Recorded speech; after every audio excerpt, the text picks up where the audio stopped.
Bonjour Manuel Valls. Bonjour Elisabeth Martichoux. Merci d'être ce matin sur le plateau de LCI. Ancien Premier ministre, vous aviez publié en avril dernier « Pas une goutte de sang français » chez Grasset. Et dans ce livre, vous aviez consacré plusieurs pages à Zemmour. On verra dans quels termes, c'est intéressant d'y revenir. Qu'en disiez-vous, tiens, printemps dernier? On va en parler. Mais d'abord, la petite phrase, ou les petites phrases qui font mal ce matin, ce sont celles de François Hollande, votre ancien président, notre ancien président d'ailleurs, avec en particulier pour la gauche, toutes les candidatures sont lilliputiennes. On va y revenir. Il publie un livre qui s'appelle « Affronter », qui est un livre programme, donc il commence sa promotion par une interview choc, il défouraille, il arrose très large. Cette brutalité dans les mots, d'abord, ça vous surprend ou pas? Non, mais il faut toujours écouter un ancien président de la République. C'est utile aujourd'hui, au fond, dans le débat.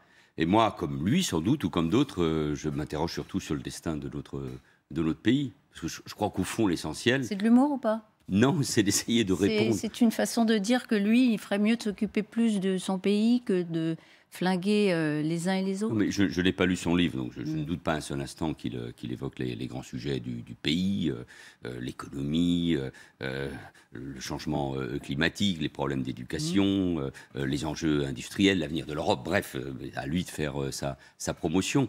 Mais je pense que l'essentiel aujourd'hui, face à la crise identitaire, politique, morale que traverse notre pays, face à la crise politique, notre système politique est totalement déstabilisé. Il laisse la porte ouverte à toutes les aventures possibles. On va y venir. Vous venez d'évoquer Éric Zemmour. Face à cela, il y a une crise d'angoisse des Français sur leur avenir, sur leur destin, sur leur identité, sur la démographie, la nôtre et celle du monde, sur l'immigration. Où allons-nous? Et au fond, Éric Zemmour propose un récit, et il faut proposer face à cela un autre récit. C'est ça qui m'intéresse. Le passé, les petites phrases, les critiques, elles sont légitimes, elles font partie de chacun d'entre nous, mais l'essentiel n'est pas là. Où va ce pays et comment un ancien président de la République, un ancien Premier ministre, les responsables publics répondent à cette question des Français? Où allons-nous? Alors, on va en parler, mais précisément dans cette interview au Parisien ce matin, François Hollande, il parle moins de Zemmour, bien sûr, il en parle, que de ses anciens amis, de son bilan, de ses anciens amis qui ne le défendent pas, de cette gauche dont tous les candidats sont des lilliputiens. Je voudrais m'arrêter sur ce mot. La gauche n'est pas à la hauteur, c'est ce qu'il dit, y compris Anne Hidalgo. Il a raison de dire ça. La gauche s'est d'une certaine manière autodétruite pendant notre quinquennat. Celui de François Hollande, le mien.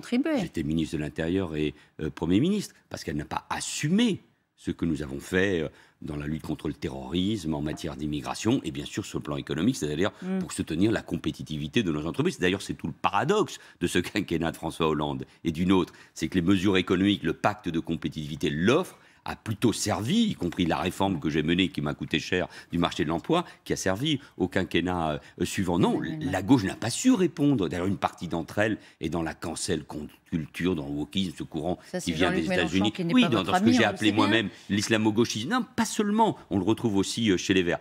Mais si nous voulons redresser notre pays, et moi je pense qu'il faudra une alliance, une coalition, droite-gauche, une union sacrée de toutes les forces politiques, et pas seulement pour faire face à la crise de l'école, pour faire face au changement climatique, pour faire face à des vraies mesures nouvelles en matière de politique migratoire, etc. Pour regagner au niveau européen notre souveraineté industrielle. Face à cela, il faut élargir beaucoup plus notre assise. Nous avons besoin, j'ai parlé des gauches irréconciliables, j'étais sévère sur la gauche, mais nous avons besoin d'un courant social-démocrate, d'une gauche réformiste. Et donc moi, je regarde avec plutôt de sympathie, parce que je trouve qu'il y a beaucoup de Hidalgo-bashing aujourd'hui, ce que tente de faire Anne Hidalgo, parce que ce courant social-démocrate ou cette gauche réformiste, elle fait partie de notre histoire. Ce courant doit être utile à notre pays. Moi, je représente plutôt la gauche républicaine, mais donc j'ai pas envie de participer d'une critique sévère. Je l'ai été suffisamment à bien des égards. Vous n'avez pas envie d'embrayer derrière, on va dire, l'absence de soutien appuyé de François Hollande à Anne Hidalgo. Une phrase encore. Est-ce que vous serez... Est-ce que vous pouvez dire « je ne serai pas candidat » C'est comme ça que c'est à moi que vous posez la question. Je vous le demanderai aussi. Mais est-ce que, voilà, ce sont les dernières phrases de cette interview. Est-ce que vous pouvez dire « je ne serai pas candidat » il répond, il y a une candidature aujourd'hui au Parti socialiste, c'est celle d'Anne Hidalgo. Autrement dit, il n'arrive pas à dire je ne serai pas candidat. Est-ce que tout est là? Mais François Hollande, comme d'autres, à la tête du Parti socialiste ou à la tête de l'État, je pourrais dire nous, mais à l'époque, moi j'avais parlé des risques de mort de la gauche elle-même, et en tout cas du Parti socialiste, n'ont pas su répondre à la fin du communisme, je parle des années 80, aux conséquences de la globalisation économique sur l'État-nation, sur nos frontières, sur l'État-providence, c'est-à-dire au fond sur nos politiques sociales qui protègent, et un 21e siècle qui s'est ouvert sur le 11 septembre 2001. Parce que la gauche n'a pas su répondre à ces sujets-là, elle est en crise. Le reste, c'est de la politique. Eh bien juste, c'est ma question, puis après on arrête. Mais il n'arrive pas à dire qu'il ne sera pas à nouveau candidat. Mais quand on a la passion... Ça veut dire quoi? Vous le connaissez par cœur, il vous a envoyé son livre, etc. Mais quand on a la passion politique, c'est mon cas. Et quand on a la passion de la France, c'est notre cas, je n'en doute pas un seul instant, on a envie de servir, on a des ambitions, c'est tout à fait normal. François Hollande a été le seul homme de gauche élu avec François Mitterrand, président sous la Ve République. Donc il aimerait encore être candidat. Est-ce qu'il peut l'être? Non, mais est-ce qu'il aimerait toujours l'être? Mais est-ce qu'aujourd'hui, dans le paysage politique qui est le nôtre, face à l'affrontement, je dirais, république-populisme, démocratie-populisme, il y a cet espace pour ce qu'il dit? Je n'en sais rien, c'est aux Français de choisir. Vous ne voulez pas vraiment répondre à la question, mais vous dites qu'il ne pourrait pas l'être. Il ne l'a pas été la dernière fois. Ben, il avait renoncé. Non, mais parce que pour défendre son bilan il l'a regretté, et pour incarner la gauche, il n'a pas pu l'être. Bon, donc c'est pour ça que c'est peut-être encore plus difficile aujourd'hui. Mais moi, je ne veux pas qu'on retienne une phrase du genre « Valls ne souhaite pas que François Hollande soit candidat », parce que... Non, je vous demande si vous savez si lui, il en rêve. Oui, mais parce qu'avec le évidemment. recul, l'expérience et le recul qui est le mien, je suis, pardon de le dire, inquiet, angoissé moi-même, non pas sur uniquement le débat droite-gauche, mais sur l'état de notre démocratie. Enfin, avec une gauche qui fait moins de 30%, qui est profondément divisée, et une droite qui, pour le moment, n'a pas choisi son candidat, et Éric Zemmour qui est en train de s'emparer de l'espace national populiste, celui de Marine Le Pen, on voit bien que le débat est périlleux dans notre pays. Alors, comment on fait pour affronter les défis et surtout... Je n'aime pas ce mot, mais enfin, revitaliser, sauver, conforter, prenez le mot que vous voulez, notre démocratie, parce que c'est la démocratie et la République qui sont en jeu. Moi, elle est en danger, vous l'aviez dit à propos de... Le débat politique n'est pas à la hauteur de la crise politique que nous sommes en train de vivre, que nous n'avons pas résolu, que le président Macron n'a pas résolu au cours de ces 5 dernières années. C'est un fait, c'est un constat. Ouais. Zemmour, vous en aviez parlé dans votre livre. Vous disiez à l'époque, vous l'écriviez, c'est un danger démocratique. Vous avez même débattu avec lui pendant 1 heure, où tout y est passé, Pétain, l'immigration, etc.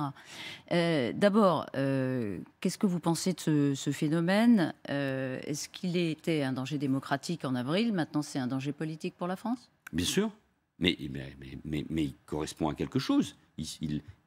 C'est un miroir de nos insuffisances, de notre incapacité, je parle des Républicains, à avoir écrit ce récit qui redonne goût, au fond, la France est un vieux peuple politique, profondément politique, qui aime sa langue, sa culture, son histoire, qui mérite, les Français méritent d'être fiers dans ce mouvement qui était le mien, ou dans le recul qui a été le mien. C'est ce que propose Zemmour. C'est ce qu'il propose aux électeurs. Un retour à la fierté, une fierté exactement, d'antan, exactement. Mais cette fierté ne peut pas être basée sur Pétain et De Gaulle, c'est la même chose. Elle ne peut pas être basée sur la réhabilitation de la collaboration. Elle ne peut pas être basée sur le fait qu'on dit qu'un terroriste, celui qui est dans le box des accusés, les attentats du 13 novembre, est un bon musulman parce que tous les musulmans lui ressembleraient. Ça, c'est la guerre civile, c'est l'affrontement. Donc, au-delà du fait qu'on ne connaît pas ce qu'il pense véritablement de l'avenir et de son projet politique, mais son récit, qui est un récit, et qui parle à un certain nombre de gens, est un récit dangereux pour notre pays. Mais il ne suffit pas de crier aux fascistes, ou de dire, comme je l'avais écrit, que c'est un danger seulement. Il faut lui opposer un récit. Et ce récit, c'est le récit des républicains, c'est-à-dire de nos valeurs sur un pays qui doit aller de l'avant, mais qui, pour aller de l'avant, doit avoir une nouvelle politique migratoire, doit être capable d'affronter les grands défis que sont évidemment le changement climatique, mais aussi notre crise éducative, mais aussi notre souveraineté industrielle dans le domaine de la santé, de l'agroalimentaire, etc., etc. Donc, sur toutes ces questions-là, il faut des réponses. Parce qu'il y a le récit, déjà. Vous avez raison de parler de contre-récit. Au fond, Zemmour, pardon de lire à cette heure-ci, à 8h30, parle beaucoup de Gramsci, ce grand intellectuel communiste italien, mais qui disait il faut gagner d'abord la bataille culturelle, la bataille des idées. Et il ne faut pas que Zemmour gagne la bataille des idées, que cette vision de la France flétrie, ce retour en arrière s'impose. Mais pour cela, il faut gagner une bataille des idées. Et ma conviction, c'est que ce n'est pas un parti. Mais vous voyez bien que ce n'est pas un homme seul. Emmanuel Macron, qui a aussi son bilan, qui a un leadership, qui a une grande capacité de séduction, qui a un socle important dans les enquêtes d'opinion, ne peut pas gouverner seul pour affronter cette crise démocratique et les défis. Il faudrait dès aujourd'hui une coalition en se présentant pour son deuxième quinquennat. Il faudrait tout de suite... Ce moment-là... Il a déjà tendu la main à la droite. Oui, mais je pense que ça va... Si c'est que de l'habileté, si c'est détruire la gauche, qui a participé activement à sa propre autodestruction, ou diviser la droite, c'est habile. Ça permet de gouverner, mais ça ne suffit pas. Qu'est-ce qu'il faut de plus? Ça ne suffit. Il faut 4 ou 5 grands sujets, l'éducation, l'instruction, l'immigration, notre autonomie stratégique en matière industrielle, le changement climatique, bien évidemment, le choix qu'il fait et que je soutiens concernant le nucléaire. 4-5 grands sujets qui rassemblent pour un temps donné nos compatriotes à travers leurs représentants dans un gouvernement d'unité, d'union nationale, patriotique, appelez comme on veut, pour faire face aux grandes vies, y compris avec des évolutions de nos institutions. Ce temps viendra. Mais on voit bien que si on n'est pas capable de rassembler tous les grands courants républicains, plutôt que de les diviser, on n'y arrivera pas. C'est ma conviction profonde. Et je le dis de la manière la plus désintéressée, parce qu'on est dans un moment qui m'inquiète sur l'unité de notre pays. Mais pour être plus concret, entre guillemets... pardon, mais pour contrer Zemmour, il faudrait faire cette offre dès maintenant, ou est-ce qu'il doit essayer de gagner face à un Zemmour, un Le Pen, etc. Et ensuite, pour les législatives, appeler à un large rassemblement? Nous sommes dans un moment où on voit bien que... Quel est le timing? On voit bien qu'au cours de cet automne, ce sont les thèmes de la campagne, les grands sujets, l'angoisse par rapport à l'avenir, l'angoisse du pouvoir d'achat, bien évidemment, qui frappe notamment les Français les plus défavorisés, ceux qui sont déjà en grande difficulté, mais aussi les petites entreprises et les commerçants. Ce sont ces sujets-là. Mais non, je pense que ça doit être celui du rassemblement, la grande question de l'élection présidentielle, pas après. Avant, il faut que les cartes soient mises sur la table pour qu'on comprenne, pour que les Français comprennent où nous allons. Chacun est dans son couloir pour l'instant, hein. Oui, mais parce que mon ami Bernard Cazeneuve a dit qu'il y avait un affaissement du débat politique. Il a raison, mais ce n'est pas uniquement un problème d'affaissement, c'est une irresponsabilité. Enfin, cette division de tous les républicains face à un bloc national populiste qui est au-dessus de 33%, même s'il y a beaucoup, évidemment, de Français qui délivrent tout simplement leur angoisse par rapport à l'avenir. Et on continue à se diviser. On est incapable de se retrouver sur la question européenne, sur la question industrielle, sur l'avenir du nucléaire, sur notre école. On n'est pas capable de faire ça. Et en plus, on a besoin de temps. Enfin, les politiques éducatives ou en matière d'énergie et de nucléaire ou sur l'immigration, on a besoin de temps, d'unité, de force pour les imposer au niveau européen, par exemple. Donc vous appelez à un rassemblement, vous en seriez? Oui, bien sûr, mais moi j'y participe, mais c'est pas... Bien sûr que chacun d'entre nous doit y participer. D'une certaine manière, je trouve que c'est dommage aujourd'hui qu'un François Hollande, qu'un Nicolas Sarkozy, qu'un Bernard Cazeneuve, que moi-même d'autres, ne puissions pas être plus utiles à notre pays. Ça manque. Nous avons besoin, évidemment, toujours de la jeunesse, de la force. Le niveau? Non, de l'expérience, de la solidité. Les Français sont perdus. Donc, il faut qu'avec le renouvellement nécessaire, ce n'est pas une question uniquement de responsabilité, nous soyons capables d'accompagner ce mouvement. C'est le grand débat de l'élection présidentielle. Elle est majeure pour l'avenir de notre pays. Sinon, le pays peut se disloquer. Alors, 2 questions peut-être un peu plus pour vous secondaires, mais qui sont dans le débat. Est-ce que les médias en font trop avec Zemmour? Est-ce que c'est ça le sujet? Non, ce n'est pas ça le sujet. C'est pas ça. C'est un miroir de nos débats. C'est pas le sujet. Est-ce que l'inéligibilité à laquelle a appelé Fabien Roussel, il dit qu'il faut rendre inéligibles tous ceux qui ont été condamnés définitivement en justice, c'est le cas de Zemmour. Est-ce que c'est une parade? Enfin, on est dans un état de droit. Donc, chacun doit être candidat. C'est un débat d'idées. C'est pas en faisant disparaître les candidats qu'on fera disparaître les angoisses de nos compatriotes. Question aussi dans l'actualité. Sujet sensible. Que doit faire l'Union européenne face à la Pologne? Vous avez entendu que beaucoup des candidats, dont vous regrettez qu'ils soient dispersés, mais en tout cas regrettent la primauté du droit européen sur les règles nationales. Est-ce qu'il faut sanctionner la Pologne? Il peut y avoir un débat sur les règles européennes, sur la primauté notamment. Je pense par exemple, moi je pense qu'il faut suspendre pendant un temps le regroupement familial et notamment un certain nombre de mariages dans un dialogue ferme avec l'Union européenne parce qu'on a un vrai défi migratoire. Mais en Pologne, c'est tout à fait différent. Ils sont en train de s'affranchir de règles profondes, notamment la séparation des pouvoirs. La force de l'Europe, c'est que nous sommes une civilisation. C'est la démocratie notamment, le respect de l'état de droit et de la personne. Donc il ne faut pas tout confondre. Là, il y a une vraie différence. La Pologne est en train de s'affranchir de règles démocratiques. Et ça, l'Union européenne ne peut pas l'accepter. C'est ce qui nous fonde, la démocratie, l'état de droit et le respect des personnes. Donc vous êtes plutôt pour la sanction? Je le crois, oui. Ouais.